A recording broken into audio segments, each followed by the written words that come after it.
The judge's voice cut through the dense, tense air like a blade. After reviewing all evidence, testimony, and legal arguments, this court finds the claims of the second wife to be completely unfounded. My chest tightened.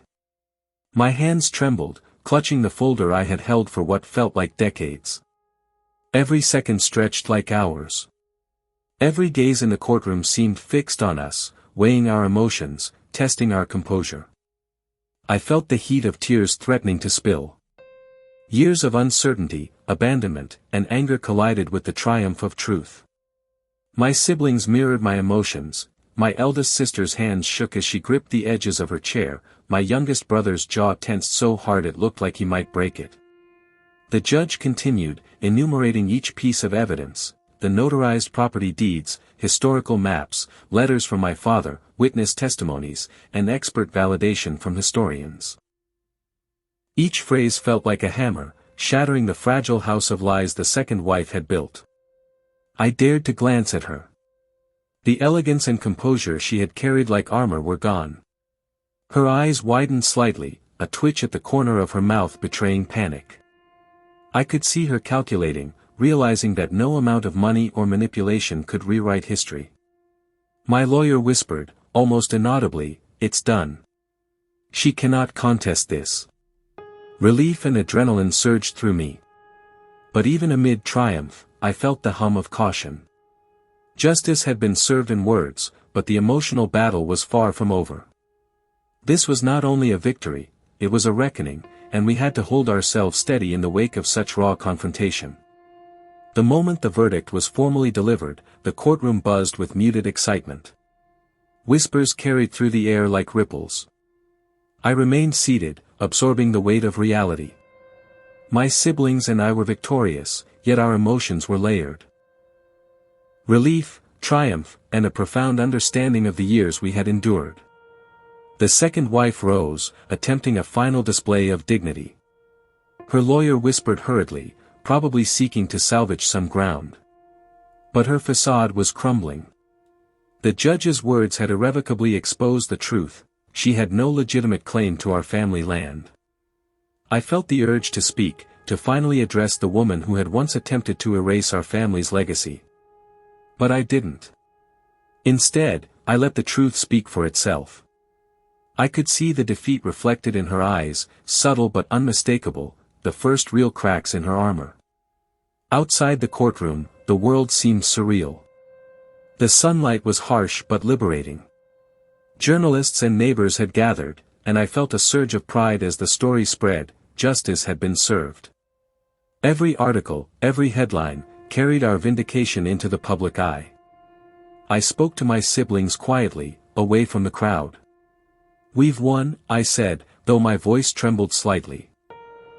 Not just for ourselves, but for every ancestor, every memory tied to this land. My eldest sister nodded, tears spilling freely now. "I can finally breathe," she whispered. "Everything we lost, it feels like we've reclaimed it." Even in that moment of victory, I recognized something crucial: true justice wasn't just about winning.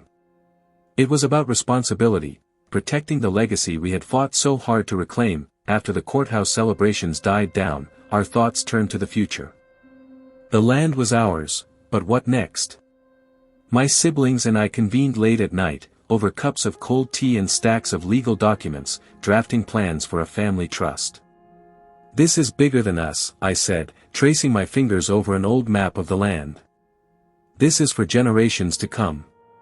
No one should ever be able to claim it away again." We brought in legal experts and historians to ensure that every clause in the trust was airtight. Every boundary, every historical right, every legal precedent was examined meticulously. I spent hours reviewing maps, letters, and family archives, ensuring that our ancestors' legacy would remain unbroken. I reflected on the irony: we had fought not just to reclaim property, but to defend history, memory, and honor. Each document we signed, each legal clause we finalized, felt like a tribute to those who had come before us. The creation of the trust became a sacred ritual. I imagined our children, nieces, and nephews walking these fields decades from now, feeling the weight of responsibility we were passing down. I felt a deep, unshakable satisfaction knowing that greed and deception could never sever the connection between our family and our land. Sitting alone on the edge of the property one evening, the wind rustling through the trees, I allowed myself to reflect on the journey. The second wife's downfall had been swift after the verdict. Her appeals were denied, her wealth and influence could not undo the truth. I thought about my father, the man who had abandoned us, and realized that his absence had shaped our resilience. It had forced us to fight, to endure, to discover inner strength we never knew we had. And now, standing here, I understood that victory was not just about reclaiming land, it was about reclaiming identity, dignity, and history. My siblings joined me silently. We walked the boundaries of the property together, each step heavy with memory and pride. I envisioned generations to come playing, learning, and living on this land, protected from the greed that once threatened to erase our heritage. I whispered to myself, almost as a vow, we've won the battle. But we've also won the future. And no one can take it from us. The sun set behind the hills, casting long, golden shadows across the fields. The land, our family, and our legacy were safe. And for the first time in my life, I felt complete. Justice had been served, revenge had been exacted not through cruelty, but through wisdom, perseverance, and the reclamation of truth. Months later, the trust was officially registered. Our family gathered for a quiet ceremony, planting trees along the edges of the property as symbols of resilience, continuity, and life. I watched my siblings laughing, my nieces and nephews running through the fields, and felt a swell of deep contentment. I realized that revenge was not in spite, but in creation, in building something enduring from the ruins of deceit. The second wife had lost everything, and yet our focus remained forward. This land was no longer just property. It was a living testament to our perseverance, our commitment to justice, and our love for family. Even as I walked the fields in silence, reflecting on the long struggle, I could feel the presence of those who had come before. Ancestors who had tilled these soils, preserved these boundaries, and watched silently as we reclaimed what was ours. Their pride, I imagined, was palpable.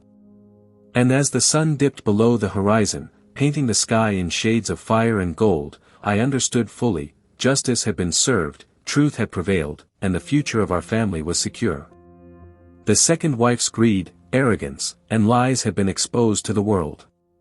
But more importantly, we had transformed a story of betrayal into a legacy of resilience, protection, and love. Thank you for staying with me through this incredible story of betrayal, courage, and justice. If this story moved you, made your heart race, or reminded you of the power of truth, don't forget to show your support. Hit that subscribe button, turn on notifications, and join our growing family, because here, every story matters, every twist keeps you on the edge, and every victory is unforgettable. Leave a comment below. Tell me what you would have done if you were in our place. Like the video to help more people discover stories of courage and revenge, and share it with someone who loves cinematic, real-life drama as much as you do. And remember, this is just one of the many stories we explore here on AINeuraBeat. Every week, we bring you shocking, emotional, and cinematic stories from real life, stories that make you think, feel, and never forget. So, subscribe now, and don't miss the next chapter of truth, justice, and revenge. From all of us here, thank you for watching, and remember, sometimes, justice isn't just served, it's unforgettable.